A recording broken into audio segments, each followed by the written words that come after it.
ordinary times. As chair of the Water and Sewer Advisory Committee, I, Bob Kelly, am declaring that an emergency exists, and I'm invoking the provisions of RSA 91-A2.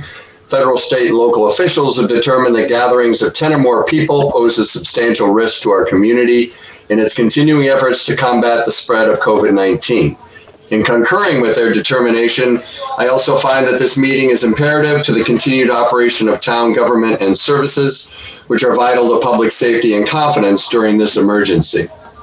As such, this meeting will be conducted without a quorum of this body physically present in the same location. At this time, I also welcome members of the public accessing this meeting remotely. Even though this meeting is being conducted in a unique manner under unusual circumstances, the usual rules of conduct and decorum apply. We'll start the meeting by taking a roll call attendance. If each member could state their name and also state whether there is anyone in the room with you during this meeting. I will start. I'm Bob Kelly, the chair of the committee, and there is no one in the room with me. Kelly? I'm Kelly Warner, and there's no one in the room with me. Ben? Ben Moser, and I'm all by myself. Carl? Carl Wickstrom, and I am also by myself. Mark? Mark Fabian, and I too am all alone here. All righty. And Molly? Hey everybody, Molly Cowan, Select Board Rep. I am also all by myself. Hi Molly, thanks for joining us. Okay, we will get right into the abatement requests and then get into the administration aspects later on. But hopefully everyone has had a chance to review the material that I sent out a couple of days ago. And if not, none of them look extraordinarily difficult. So we will take them in order.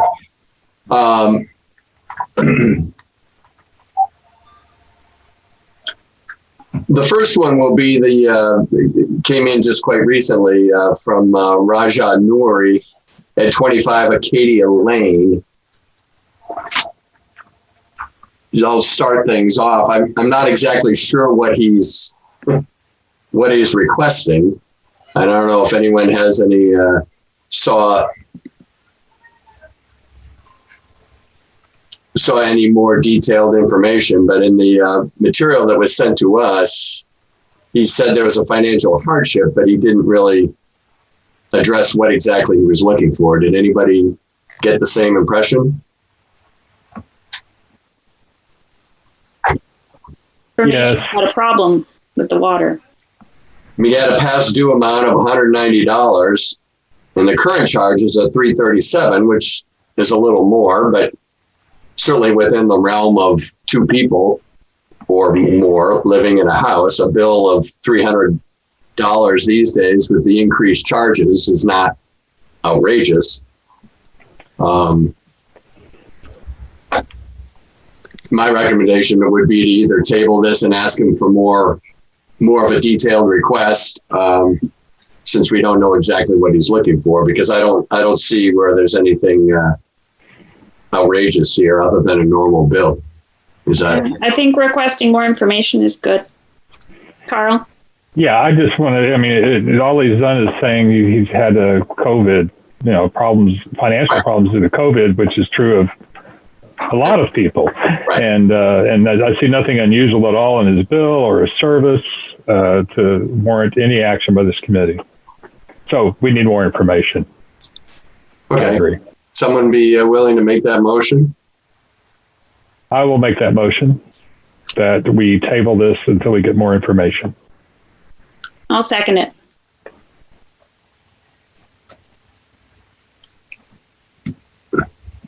Thank you. Any further discussion? We'll take a roll call vote. I vote aye to the motion of Carl Wickstrom and seconded by Kelly Warner to table the request until we get more information on what exactly he's looking to get abated. Kelly? Aye. Ben? Aye. Carl? Aye. Mark? Aye. And Molly? Aye. Okay, thank you. The second request is at 55 High Street.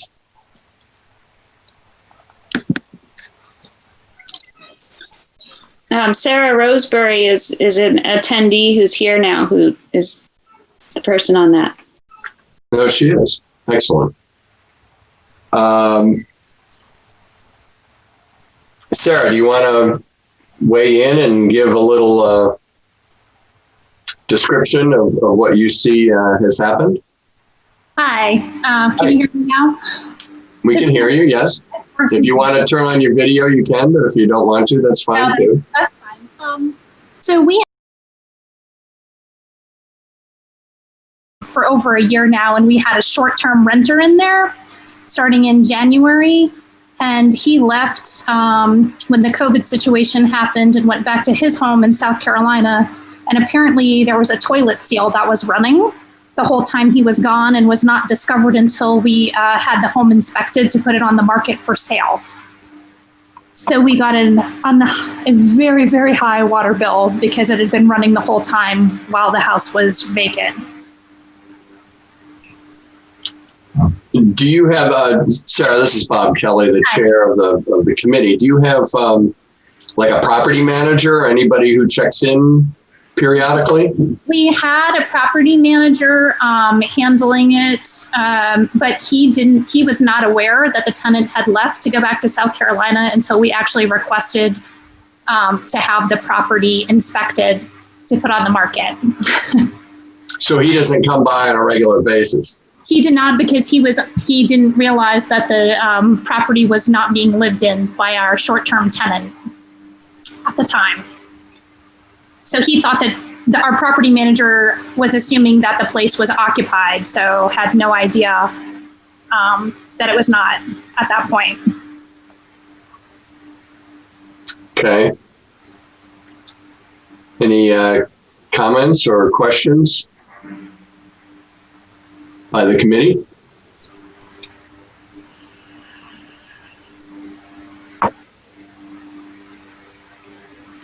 So the problem was solved as soon as we were made aware of it. But as you can probably see, if you have my water bill in front of you, it was quite significant. What is your normal bill? I think the prior payment was like excuse me, like $120 prior to that.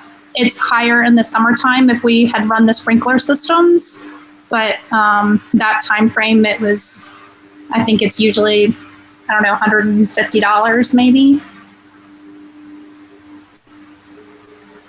Yeah, it looks like you've had some high usage in the past.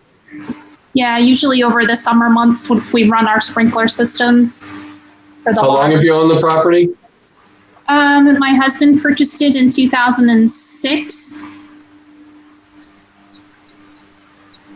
Yeah, I mean, it looks like every summer you have upwards of 50,000 gallons, and we're at 72 for this quarter. So, I mean, obviously something happened, but it doesn't look like it's that far out of the ordinary. Well, this was for the period of 2/18 to 5/18. And I actually received a notice from the town. Okay. That it was high, and the meter person went out and read the meter. Right. Well, you may want to think about getting a deduct meter for your sprinkler. well, we actually don't own the property anymore. We okay. on it a few weeks ago. Got it. There you go.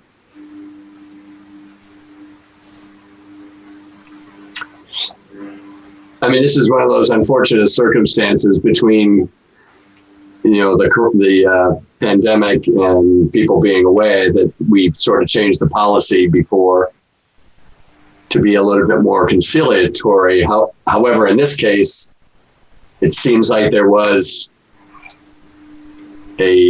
some portion of negligence at play here. I mean, if there's a property manager, somebody should be checking in on a situation like that. I would be compelled to provide some relief, but maybe not 100%. That's fine. I understand, but anything is better than nothing at this point. Sure. Carl? It seems to me like the decision is whether it's a 50% abatement or an 80% abatement. I don't think it should be 0, and I don't think it should be 100%. I would agree. And the only question is whether it's 50 or 80. In this case, I don't know. As soon as they did get it fixed, as soon as they knew about it, that's kind of obvious if you look at the charts.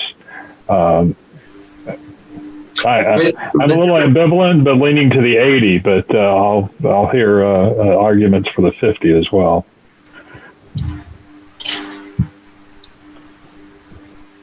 Anybody?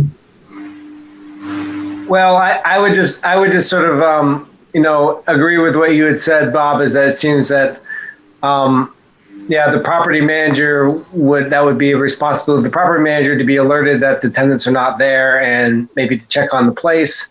But also we're in the middle of a pandemic where it's harder for people to feel comfortable going into apartments and things like that. So I would say all things being equal, maybe I'd be leaning towards 50, but in this certain circumstance, maybe we go towards 80 because it was a pandemic, very abnormal circumstance. That's sort of the way I was thinking as well, is that normally I would be inclined to a 50, but the difference between the two with water and sewer is like $800. So I think given the pandemic, we can be a little bit more understanding. Yeah, I would certainly go along with that. Is that just on a consensus basis, Ben? Does that sound, and Kelly? That makes sense. Does that sound reasonable? Yeah, I'd agree. You want me to make another motion? Sure, that'd be great. I make a motion that we give an 80% abatement in this case.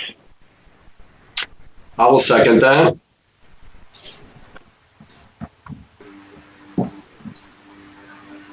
And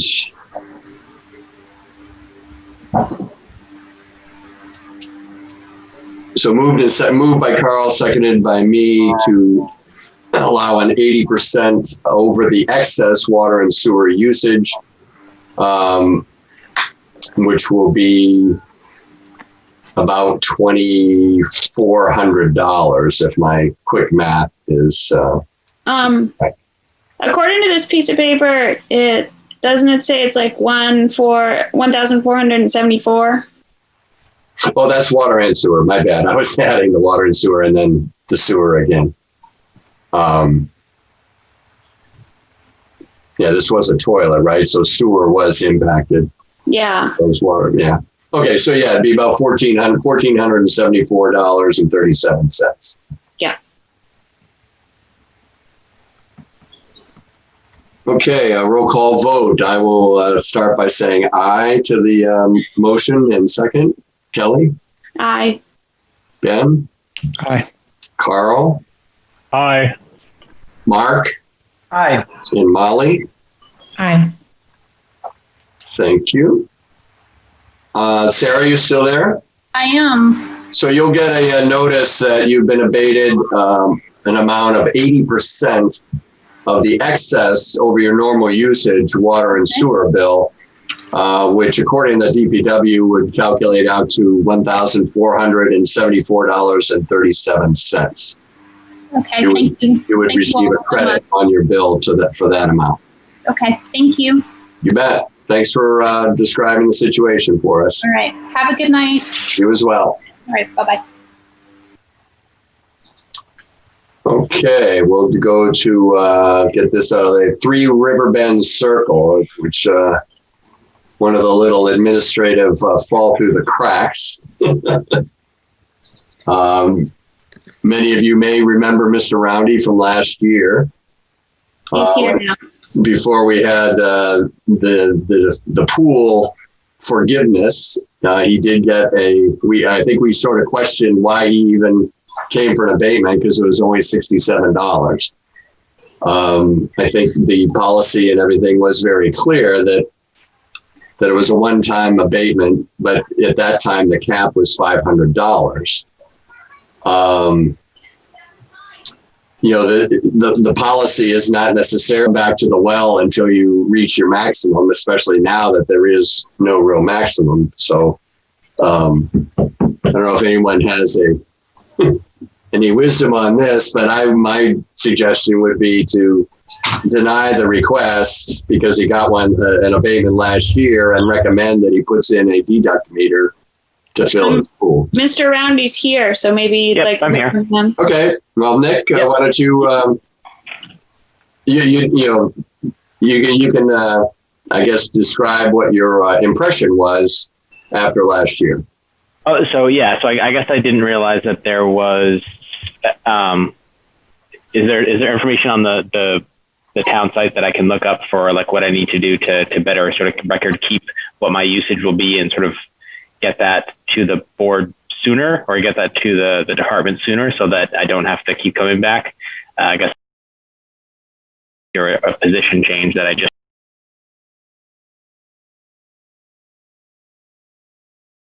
make myself aware of. This year, we had a $500 maximum for an abatement request, and your request was for $67. I think on the sewer portion, because you were just filling your pool, and you described how you emptied the pool and you weren't using the sewer. So we went with that. And the policy at the time clearly stated that it was a one-time and 10-year abatement, that it wasn't something that somebody can come back every year and get an abatement, whether it was for a pool or irrigation or whatever. It was a one-shot deal. It was basically meant to cover if, your outside hose spigot broke during the winter or something, or your irrigation line broke or something.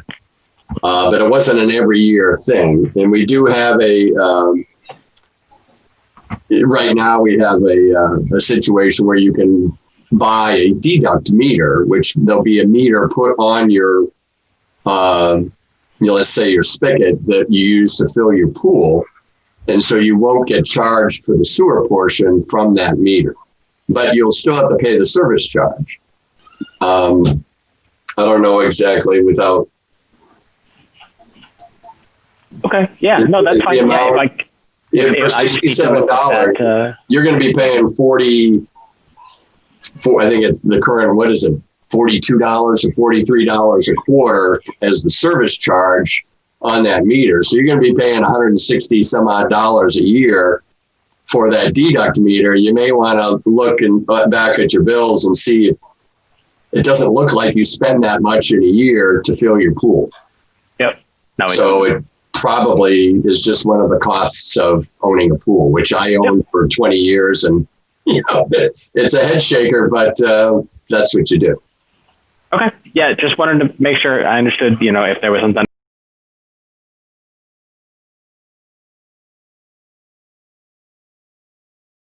Probably need to just understand that this is going to be kind of a cost going forward, and just be all right with that. So exactly. That's fine.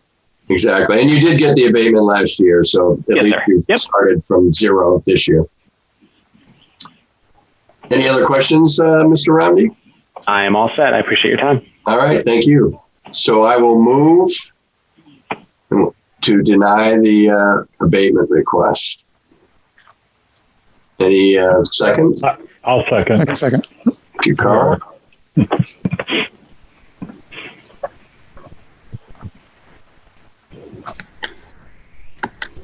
And I will say aye to that motion in second. Kelly? Aye. Ben? Aye. Carl? Aye.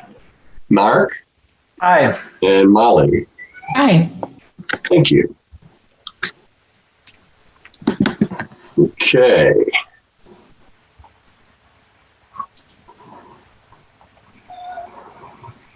Next one is 21 Little Pine Lane.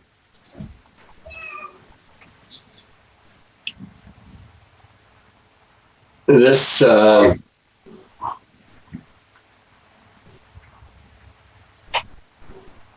this seems to sort of fit that. The reason why we changed the policy a number of months ago anyway is that, accidents happen. They were out of the country. There was no way. I mean, in a perfect world, they would have somebody looking in on the house, but again, I don't know. That's, if it's a third party house, you should have a property manager. If it's your own house, I don't know. I think people will, normally in this case, I would say a full abatement, but I would say we should dial it back to 80% so that people at least get the message that if they're going to be going away for a number of months, they should check in on their house. It's very, very similar to a previous one we just approved. So I'm sorry? Very similar to a previous 80% we just approved. So. Exactly. The homeowner does have to take some responsibility. And so if they are on the hook for something, then they'll hopefully learn about next time. Is that consensus-wise a reasonable approach? Okay. I thought it was nice they could turn off the water even though they weren't comfortable getting a plumber. Yeah, exactly. Anybody want to move for an 80% abatement? I'll make a motion for an 80% abatement. Thank you, Ben. Second? I'll second. Thank you, Kelly. I will vote aye in favor of that motion and second. Kelly? Aye. Ben? Aye. Carl? Aye. Mark? Aye. And Molly? Aye. Thank you. And the last one, 316 Water Street.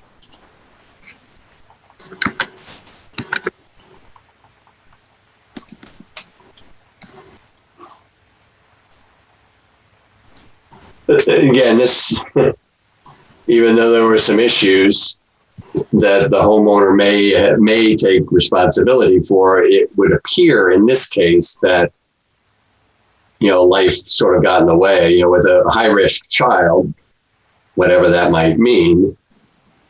That combined with the, COVID-19 situation, I certainly understand why they wouldn't want anyone in their house and trying to,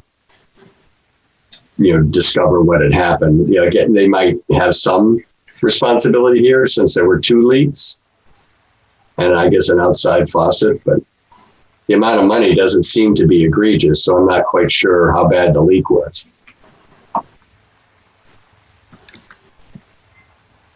Anybody have any comments or questions on this? I have a question on this one. There's some reference from the customer that the bill was 3 times what it usually would be, but yet the abatement doesn't seem to be anywhere near 3 times what it is. So I'm a little confused as to the disconnect between what the DPW says is excess and what the customer says is excess. Yeah, I noticed that in February they had a bill for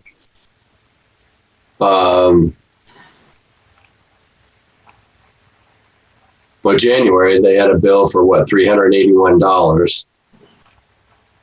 So maybe that's where the 3 times comes out.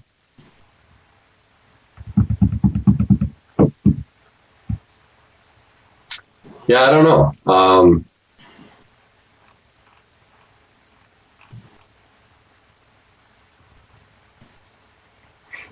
It doesn't say necessarily that they're asking for abatements on both bills, because the DPW laid out 2 different bill scenarios, one for March and one for June.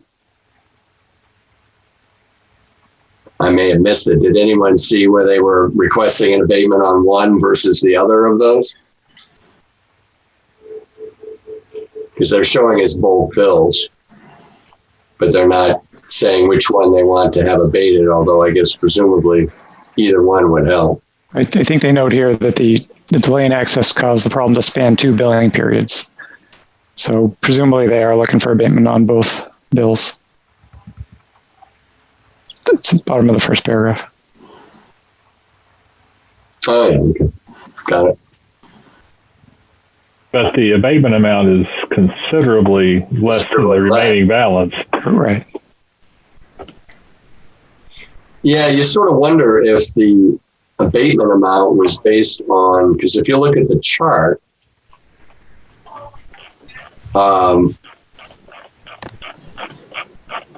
their average seems to be pretty high.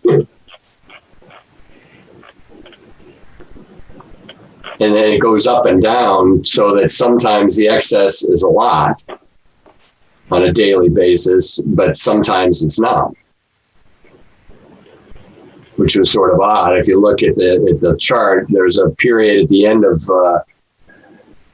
February where it's down to about their average, and then again in early April, it's down about their average.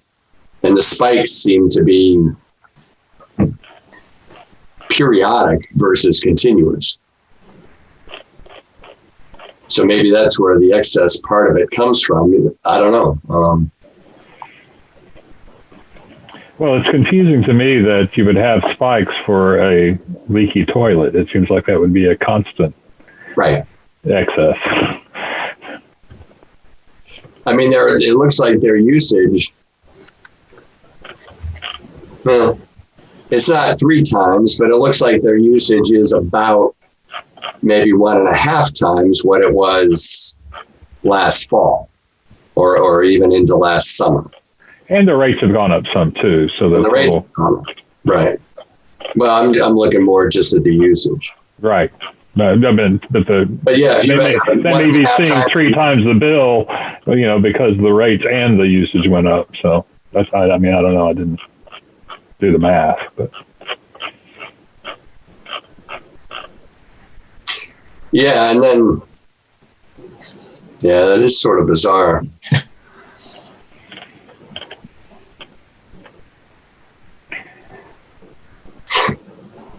I mean, I don't see how to do anything else except, what we've done with the other people with a similar situation, which is the 80% is the most I think we should do. It's just kind of odd to me that 80% is such a small fraction of the bill.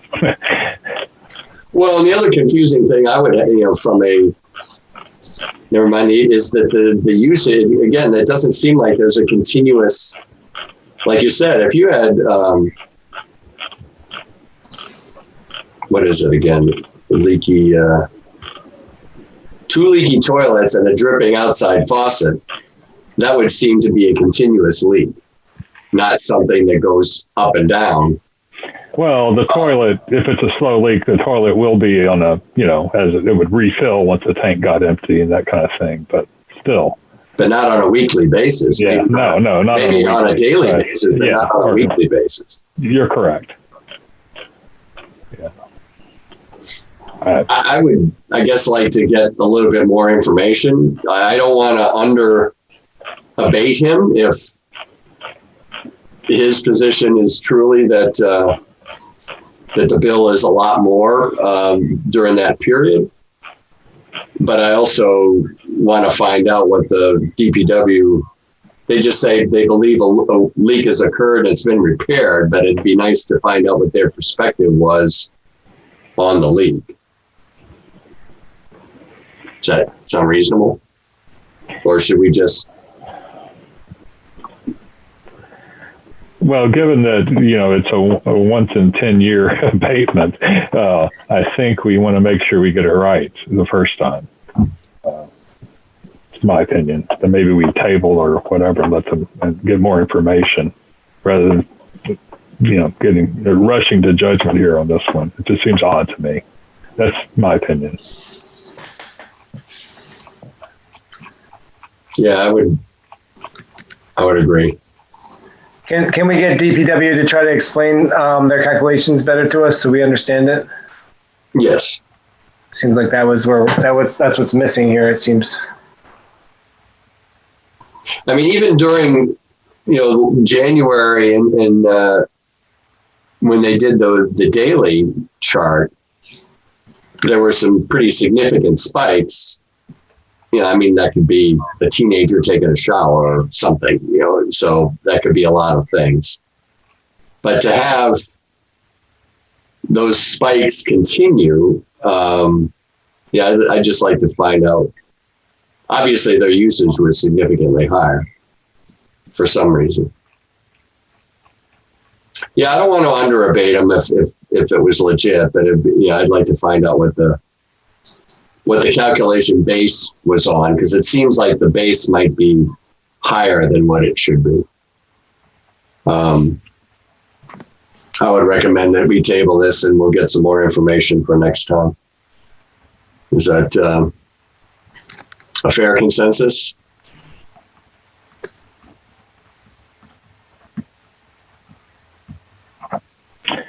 Is that agreeable with everyone? Yeah.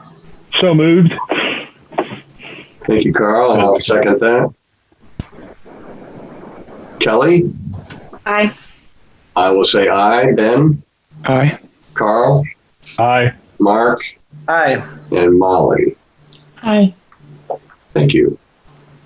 So I'll get that information for next time. Thank you. And that concludes the abatements. Not much else to really discuss on the operations end. I had sent the email out a few days ago, just sort of describing what we can and can't do right now. And I know that many of us have been looking to try to get some tours of the new facilities. That's obviously off the table for the foreseeable future. There's been some discussions about maybe getting together with Public Works and, coming up with a more discreet way of being on top of a leak instead of waiting until it actually happens, if there's some sort of electronic alerts or things like that. But again, getting together with them, they have enough on their plate right now. So a lot of the administrative and operations stuff, I think, is going to have to take a back seat for the short term. Did anybody have any questions on the financials? We sent those out. Laura sent those out a few weeks ago. Russ says that sort of surprisingly, the payments have really not lagged at all. It's same on the general taxes, but also on the water and sewer bills. What was it, the number, Molly? Like 95 or 96% or something like that over year from last year. That Russ It was very reassuring. Yeah, it was very high. So our cash flow was good. We're not, pushing things out to 60 or 90 days. So that's, the financial health of the utility is pretty good. We do have we had the large debt payment in December. We'll have another really large one this December. And so that's why the the fund balance is so high. We'll also potentially, haven't really quantified this yet, but we may be having to look at a rate adjustment sometime in the next 6 to 9 months, depending on how much that debt payment in December eats into our reserves. But we're going to sort of wait and see how that goes. Any questions on the utility operations or financials? We don't have any. We don't have any new businesses at this time, and the only other business I had was a follow-up from our discussion last time about the impact fees, and Carl had magnanimously taken that on and did quite a bit of research and analysis of previous capital improvements in town, as well as what other towns did and what goes into the impact fees. I think our general feeling at the time was that now is probably not the time, even though our impact fees might be a touch low, now is really not the time to be raising them when development is really looking pretty strong, both commercially and residentially. And that with a lot of the debt from the early 2000s and late 90s off the books now, and then a lot of the subsequent debt is fairly brand new. So anybody coming into town is going to be paying the rates, and they don't necessarily need to be paying an inflated impact fee. But Carl, do you want to give just a really brief summary of what you concluded, and then we can put this to bed? Sure. I looked, like you said, I looked at other towns around the area, and none of the other towns specifically call out water sewer impact fees. They do have, some of them have impact fees that specifically call out police and fire. And then I also looked at a little analysis as well. Whenever the last time we looked at the town looked at changing these was back in the early 80s when they had an expansion of the water plant on the horizon, and or maybe it was late 80s actually. I think about it. But in any case, so it made sense that people coming in requiring an expansion that they contribute to that expansion, and so the impact fees were set based on what was expected for them to actually impact the town. However, the way we do the financing these days with the long-term mortgaging, when somebody comes in just by paying the higher fees to pay off the debt, they're getting the useful life out of that expansion that they are getting the benefit of. The useful life from before they move in has already been used. So it seems like I certainly don't think we should be raising impact fees. And if anything, I'm not sure they're really being used to pay for expansion or for anything except maintenance, which maintenance I don't think that they should even be there. So to sum it all up, I definitely don't think we should be raising impact fees. If anything, we should be looking at eliminating them. That's my opinion. So that's it. Yeah, the expansion part, I think the interest in reviewing these was related to the fact that we, 5 years ago, we built a new groundwater plant. And then obviously last year we opened a $50 million wastewater plant. So, but I remember when we sort of talked to Russ during the budget process about his interest in reviewing impact fees. And the thought was that if you're coming into town and you're going to be paying the elevated sewer rates, then yeah, that's, you've got enough of a burden with that. You don't necessarily need to be paying anything else. And quite frankly, that all the rates go to pay the debt service. So it's not like somebody's getting a free ride. Back in the day when rates were really, really low, it made more sense to try to capture some of that capital cost up front, but I don't think that's as applicable, like Carl said. Ben, have you had any experience on this kind of thing in your line of business? Does this sort of resonate? Yeah, we do a lot of this, and I've seen across the spectrum. In fact, we just opened bids on a wastewater plant expansion in Massachusetts that's being fully funded by impact fees. They're not raising rates on property owners 1 cent. On the flip side, I agree with a lot of Carl's sentiments that the elevated rates here are, probably fee enough for people, and also it's a little bit different from the expansion I'm referencing, where we already have infrastructure that we've built, and they're just trending into it, if you will. So I don't have any great advice for you, and I'm not an expert in this area. I'm just saying we see across the spectrum on different scenarios. Bob, do you happen to know what our impact fees are at the moment? Or are they set values? Or? I don't know the exact. The sewer is only like $2 per thousand, and I think water is. It's the other way around. It's 45 for sewer and $2 for water. Okay, that's what it is. So $2 for water and $4.85 for sewer. So to me, sewer is already, because that's sort of the debt sink. That's already pretty high compared to water. Water's historically been low. It's gone up a little bit over the past few years as we started the debt for the groundwater plant, and we've had to do a lot of water. We had to do the THM project and a lot of things related to that. But again, we've raised the rates accordingly to capture that debt. So it just seems like we're double dipping at a time when maybe people have had enough. And so I would agree. I'm not inclined to raise them. for a couple of reasons. One is that, it would be an undue burden on residents, but also we're trying to facilitate, some sort of positive development commercially as well as industrially. And raising the rates, I think, would take a step backwards in that regard. I mean, is that something, Molly, maybe that do you have any opinion on that relating from a select board perspective?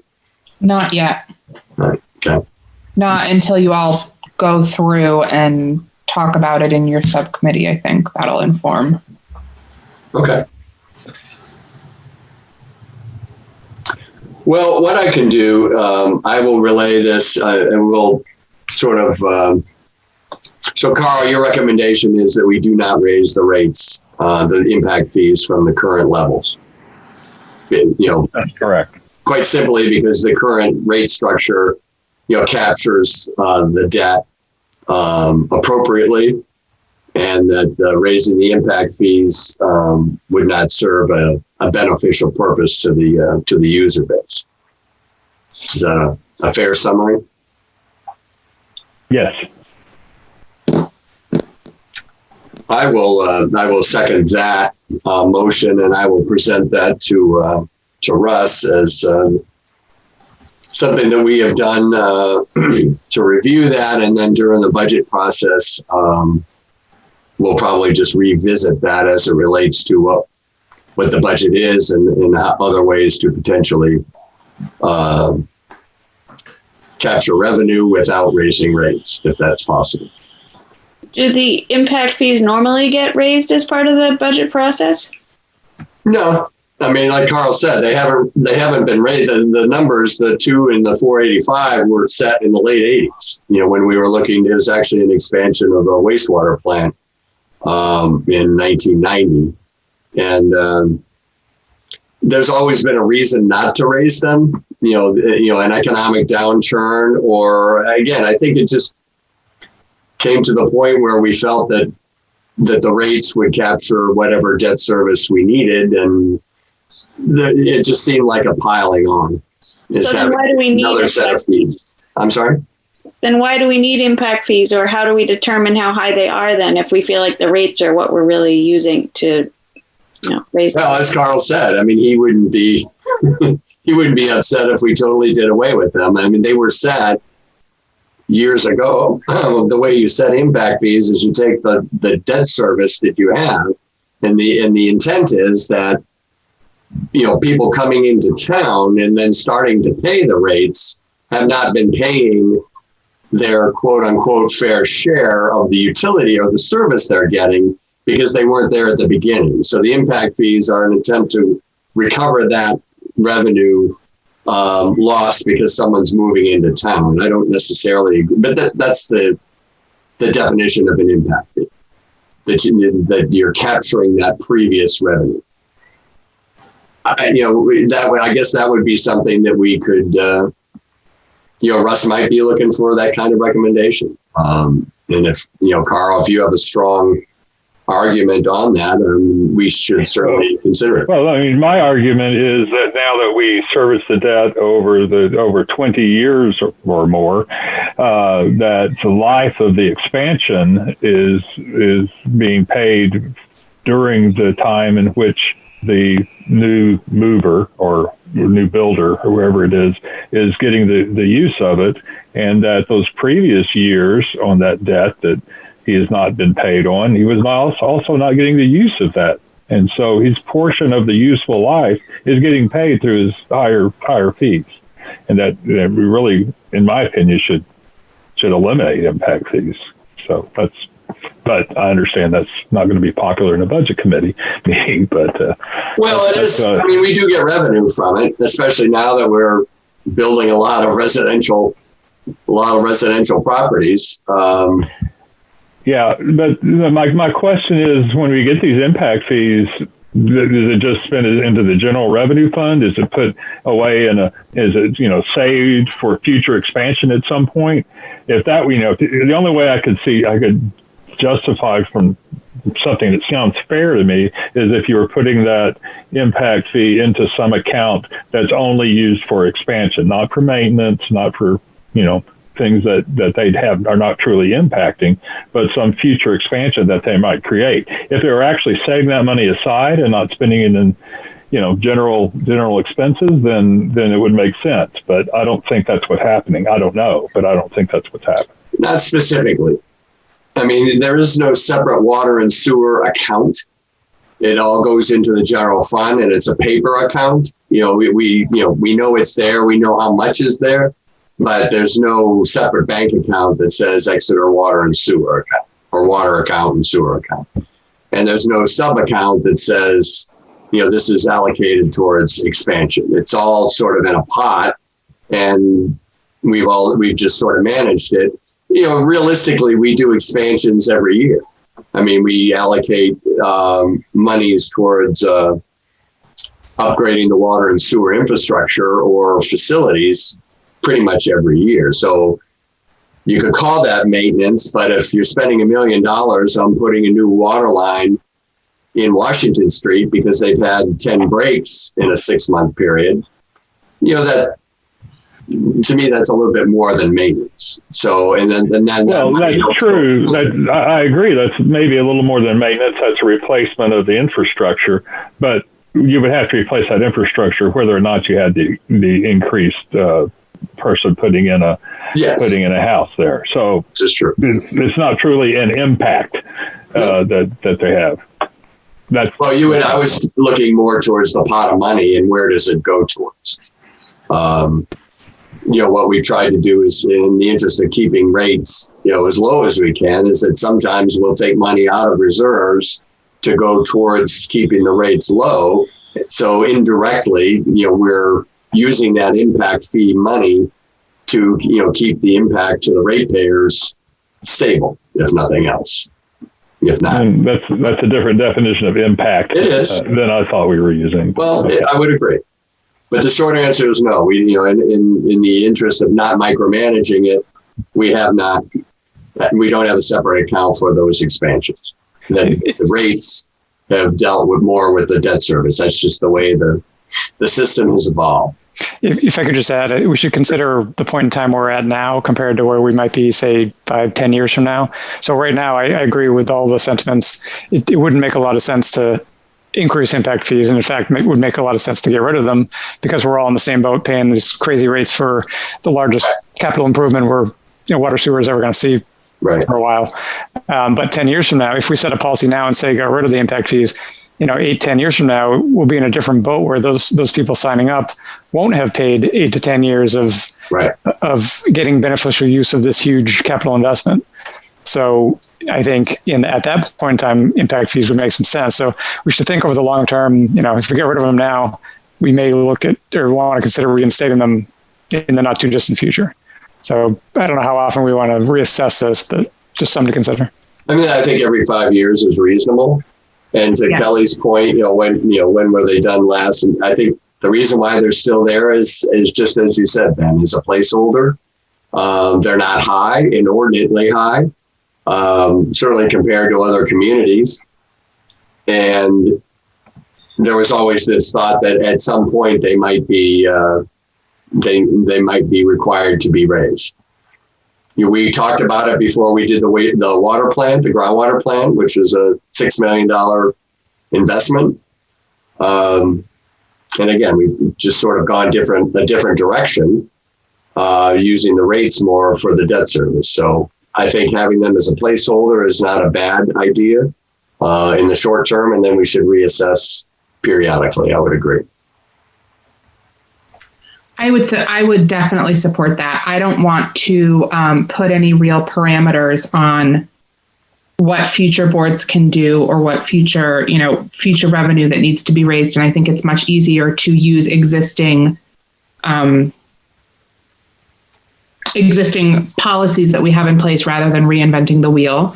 And I also think, while it's very fair to say, we're all in the same boat now, I agree with Ben and think we need to be thoughtful about what 10 years or 15 years from now looks like when we retire some of this debt. And I don't want to I think that I trust in the budget process and think that we're going to do a really good job of keeping things as low as we possibly can, but I would be very nervous about getting rid of something that would be very hard to reinstate. Yeah, I would definitely agree with that. Okay, so there's a motion and a second on the floor to that we've reviewed the rates, the impact fees, and we think that they're fine for what we need them for at this point without raising them, with an interest in reviewing them every 5 years or so, to see how our situation changes vis-a-vis our revenue requirements. I will start off by saying aye to that motion. Kelly? Aye. Ben? Aye. Carl? Aye. Mark? Aye. And Molly? Aye. Excellent. Thank you all. I will pass that along to Russ, and we will continue to review that throughout the budget process and over the next several years. So that's all I have on an agenda. One thing I would add is that we had a kickoff meeting a couple weeks ago, last week actually, for the budget committee. And we'll have really get into it elbows deep in September throughout the fall. Typically, there's a subcommittee on that. From that, I'm the chair of that subcommittee, and then a couple of other people are helping me on the budget. Molly obviously gets, well into that process as a select board member. Are you got anyone of you folks interested in seeing that, or just I can pass it along when it comes out? If we'd love to hear any input. Not necessary since we have a lot of people looking at it, but if you're interested at all to look and see how the budget is proposed for this coming fiscal year and then what has happened over the last few years, I'm happy to pass it along, but I don't need to, put a 10 meg PDF file on your email if you're not really interested. So you don't have to answer right now, but over the next month or so, if you feel compelled to be interested in that, that would be fine. I will pass it along for your input.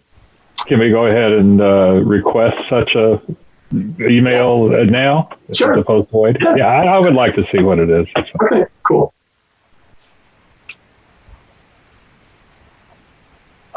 Okay.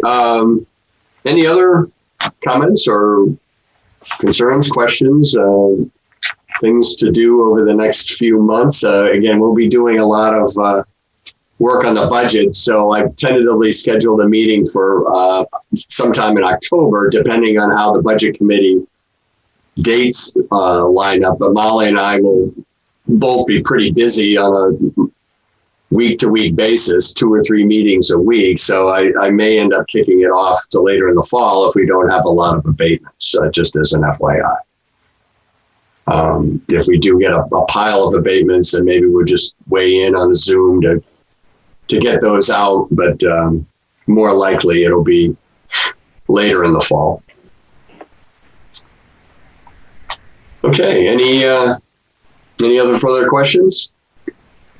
Okay. The meeting of August 19th, 2020, the Water and Sewer Advisory Committee is hereby concluded. Thank you for all of your time. I appreciate it. Thank you, Bob. Bye. Thank you. Thank you.